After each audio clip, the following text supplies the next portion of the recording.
승선하세요. 서둘러요. 시간이 얼마 없어요. 우린 우주에서 가장 큰 별을 찾아 우주 여행을 떠날 거예요.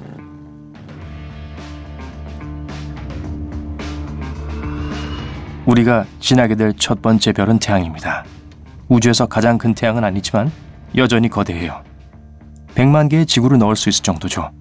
즉, 만약 태양이 농구공이라면 지구는 연필 지우개 크기의 절반 정도가 될 거예요. 만약 모든 행성을 저울의 한쪽에 놓고 태양을 다른 쪽에 넣으면 행성들은 비교도 되지 않을 거예요. 태양은 태양계 전체 질량의 99.9%를 차지해요.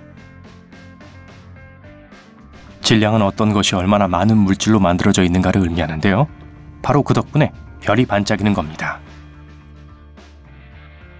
알다시피 별이 더 많은 물질로 이루어질수록 중심핵은 더 두껍고 더 뜨겁습니다. 이것은 일련의 화학 반응을 일으키죠. 수소 원자들이 서로 충돌하여 헬륨을 형성하고 엄청난 양의 에너지를 방출합니다. 그게 바로 별의 빛과 열입니다. 따라서 더 큰 별일수록 그만큼 더 밝은 별이 됩니다. 하지만 이런 모든 반응이 계속되면서 이것은 별의 수명을 단축시킵니다. 연료가 고갈되기 시작하면 별은 거성 단계로 진입합니다. 팽창해서 빨갛게 변하죠. 바로 우리가 보게 될 별의 모습이에요. 우리가 발견하게 될 가장 큰 별은 수명이 다해가고 있는 상태일 거예요.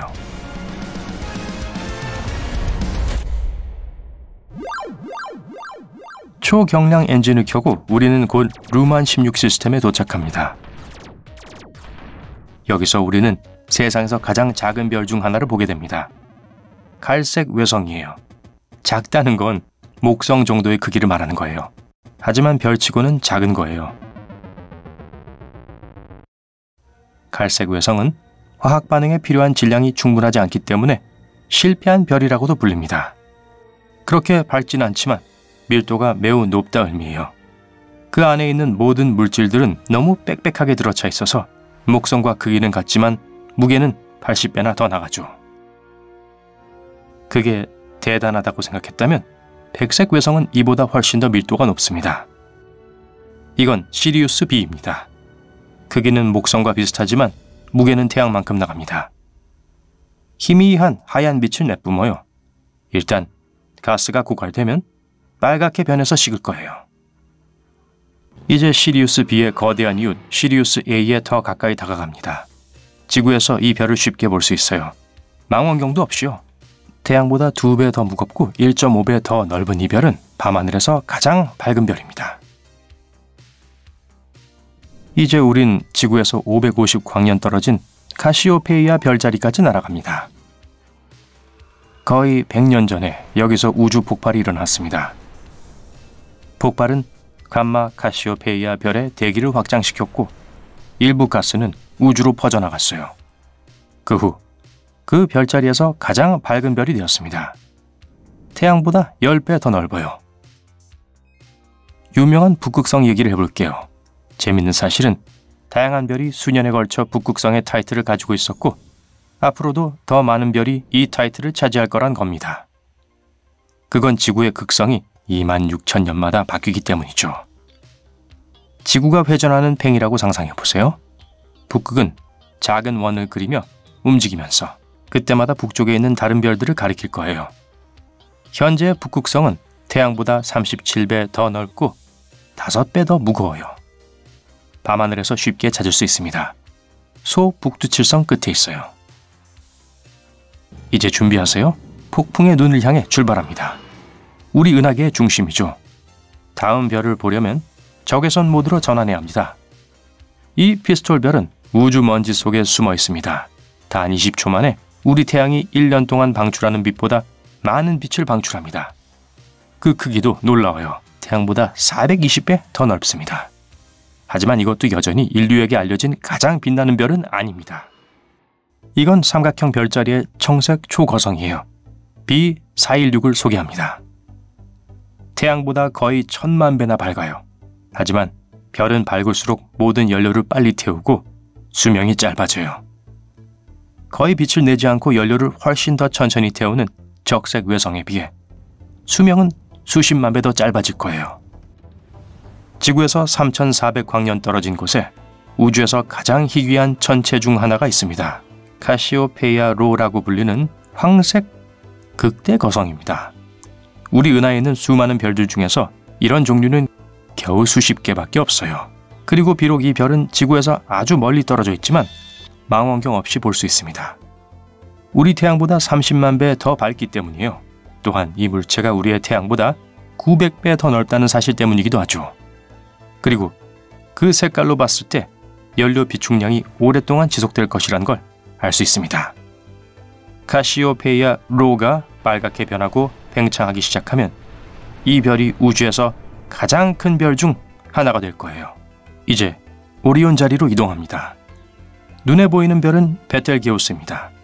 맨눈에서 볼 수 있는 가장 큰 별 중 하나죠. 우리 태양의 700배 크기로 만약 태양이 있는 자리에 놓으면 표면이 소행성대에 닿을 거예요. 목성과 화성의 궤도 사이에 있어요. 4개의 내행성을 집어삼킬 겁니다. 지구도 포함해서요. 하지만 이 별은 천문학자들을 매우 흥분시켰어요. 천문학자들은 베텔게우스가 다음 10,000년 안에 환상적인 천체쇼를 연출하며 폭발할 것이라고 예측합니다. 그건 역사상 가장 큰 천문학적 사건이 될 거예요. 충분히 가깝고 안전한 거리에서 초신성을 관찰할 수 있을 테니까요. 폭발하는 별은 반달 정도의 밝기로 빛날 거예요. 1년간 대낮에 그리고 밤하늘에서는 몇 년 동안 볼 수 있을 겁니다. 이제 태양보다 너비가 1000배 더 큰 별들로 떠나봅시다. 뮤 세페이는 가장 빨간 별이라는 타이틀을 뽐내는 초거성입니다. 색깔은 연료가 점점 고갈되고 있다는 사실을 알려주죠.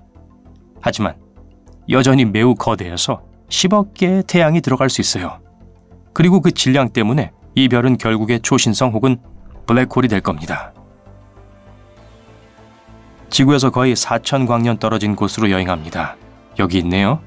큰 개자리 VY라고 불리는 빨간 초거성입니다. 은하계에서 가장 크고 밝은 별 중 하나예요. 30억 개의 태양이 들어갈 정도로 큽니다. 사실 매우 크긴 하지만 놀라울 정도로 가벼워요. 겨우 태양의 17개 무게예요. 천체라는 점을 고려해 볼 때 이 별은 부풀린 풍선이라고 할 수 있습니다. 앞으로 10만 년 안에 큰 개자리 VY는 초거성으로 폭발할 거예요. 감마선은 우주 일부 지역의 모든 생명체를 파괴할 겁니다. 하지만 이 별은 태양계에서 너무 멀리 떨어져 있어서 우리에게는 해를 끼치지 않을 거예요. 만약 뮤 세페이를 우리 태양계 중심에 배치한다면 토성의 궤도까지 닿을 거예요. 토성이 얼마나 멀리 떨어져 있는지 이런 식으로 생각해 보세요. 태양의 빛이 지구에 도달하는 데는 8분이 걸리지만 토성까지 가는 데는 1시간이 훨씬 넘게 걸려요.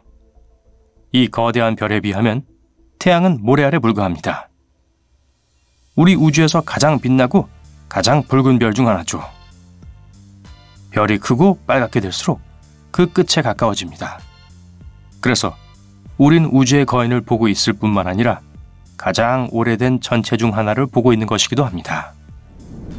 우주에서 두 번째로 큰 별은 UY 스쿠티입니다. 너비가 약 24억 킬로미터입니다. 지구에서 태양까지의 거리에 16배예요. 맥동 변광성입니다. 별의 밝기는 약 2년마다 바뀝니다. UY 스쿠티는 연간 연료 연소율에서 최고 기록을 갖고 있어요. 과학자들은 그것이 황색 거성처럼 뜨거운 온도로 다시 진화할 거라고 기대합니다. 우리의 여정이 끝나가고 있어요. 눈앞에 스티븐슨 E18이 나타납니다.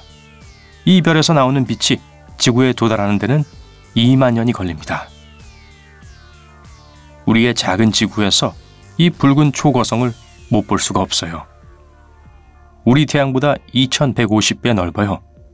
그 용적을 채우려면 100억 개의 태양이 필요합니다.